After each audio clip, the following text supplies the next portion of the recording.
Hello everyone, you are on the channel Ukraine Will Win. Today we're diving deep into a topic that's becoming increasingly evident on the front lines, the collapsing morale within the enemy's ranks. This isn't just about battlefield losses, it's a systemic breakdown fueled by a combination of factors, from poor leadership to the sheer exhaustion of a prolonged and costly conflict. We'll look at recent reports, analyze troop behavior, and connect the dots to paint a clear picture of what's happening. Let's start with the most recent developments. We're seeing a significant increase in reports of entire units refusing to follow orders. These aren't isolated incidents. From the Eastern Front to the South, there are documented cases of soldiers simply putting down their weapons or retreating without authorization. This is a classic sign of a breaking point. When soldiers lose faith in their commanders and the purpose of their mission, discipline evaporates. They start to prioritize their own survival over objectives they no longer believe in. What's causing this widespread disillusionment? First, there's the staggering number of casualties. Official figures are often downplayed, but the reality on the ground is grim. Soldiers are seeing their comrades fall in futile assaults day after day.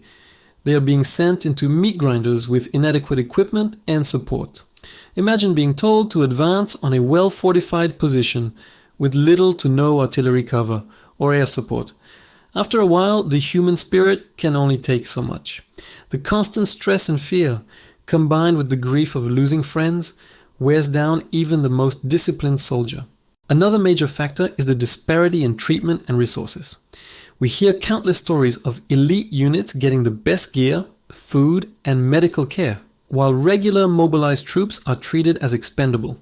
They are often poorly trained, equipped with outdated gear from the Soviet era, and given minimal rations. This creates a deep sense of resentment and injustice.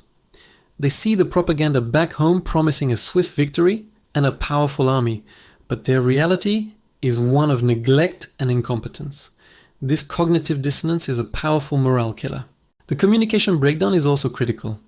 Intercepted calls and soldier testimonies reveal a profound lack of trust in the chain of command.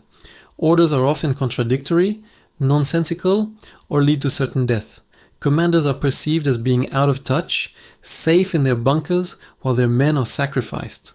When a soldier can't trust the person giving them orders, the entire structure of a military unit begins to crumble. They start making their own decisions, and those decisions are usually about self-preservation. Furthermore, the promises made to these soldiers are consistently broken. They were told this would be a short operation. Many months, and in some cases years later, they are still on the front lines with no end in sight. Rotation schedules are a fantasy for many, and leave is often denied. Their families back home are struggling, and they feel powerless to help. This feeling of being trapped, with no hope of returning home, leads to desperation. We're seeing a rise in desertions, self-inflicted wounds, and a general state of apathy. The role of Ukrainian ingenuity and resolve cannot be overstated in this equation. The effectiveness of Ukrainian drone operators, artillery crews, and infantry has created a battlefield where the enemy feels constantly watched and perpetually vulnerable. The psychological impact of being targeted with precision strikes day and night is immense. It creates a sense of helplessness, that no matter where they hide, they are not safe. This constant pressure frays nerves and accelerates the breakdown of unit cohesion. Another interesting aspect is the information war. While the Kremlin controls the media narrative back home, soldiers on the front line are getting glimpses of the truth. Through captured phones, radio intercepts, or simply by talking to locals in occupied areas, they are exposed to information that contradicts the official propaganda. They learn about the true scale of their losses and the real reasons for the conflict. This slow drip of truth erodes the ideological foundation they were given, leaving them questioning what they are even fighting for. The economic strain is also filtering down to the front lines. Delays in pay, lack of proper compensation for injuries, and the knowledge that their families are facing economic hardship back home add another layer of stress. A soldier fighting for a paycheck is one thing, but a soldier who isn't even getting paid reliably has very little motivation to risk their life. The contract they signed in their minds has been broken by the state. We can see the evidence of this morale collapse in their tactics as well.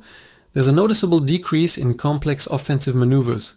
Instead, we see a reliance on brute force, human wave attacks that show a shocking disregard for their own soldiers' lives. This isn't a sign of strength, it's a sign of desperation. It's the tactic of a command structure that has run out of better ideas and is willing to trade lives for marginal gains, which in turn further demolishes the morale of the troops forced to carry out these suicidal orders. The increase in prisoner of war numbers also tells a story. More and more soldiers are choosing to surrender rather than fight to the end. Interviews with these prisoners often share common themes. They were lied to, they were abandoned by their officers, and they saw no point in dying for a cause they didn't understand or believe in. The I Want to Live hotline, a Ukrainian initiative, has been remarkably successful, providing a safe channel for enemy soldiers to surrender. The very existence and success of such a program highlights the widespread desire for a way out. The long-term implications of this are profound. An army with broken morale cannot hold ground effectively, let alone launch successful large-scale offensives. It becomes brittle and prone to sudden collapses.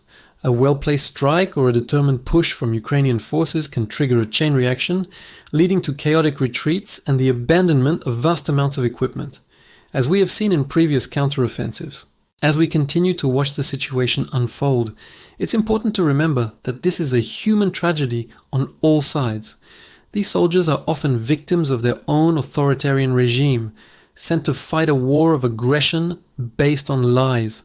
Their breaking point is a testament to the resilience of the human conscience and the ultimate failure of coercion and propaganda in the face of grim reality. The courage and effectiveness of the Ukrainian armed forces are the primary catalysts for this collapse. Every successful defense, every liberated village, sends a clear message to the occupying forces. You are on the wrong side of history and you will not win. This psychological pressure is just as important as the physical pressure applied on the battlefield. In conclusion, the enemy's morale is not just fraying at the edges, it's collapsing from the inside out. A toxic cocktail of massive losses, poor leadership, logistical nightmares, and the undeniable truth of their situation is creating an army that is increasingly unwilling and unable to fight. This is a crucial factor that will undoubtedly shape the future course of this war and accelerate the path to a Ukrainian victory. Thank you for joining us on Ukraine Will Win. The truth is our weapon and victory is our destiny. Please like this video, subscribe to our channel for more updates and share this information. Stay strong and glory to Ukraine.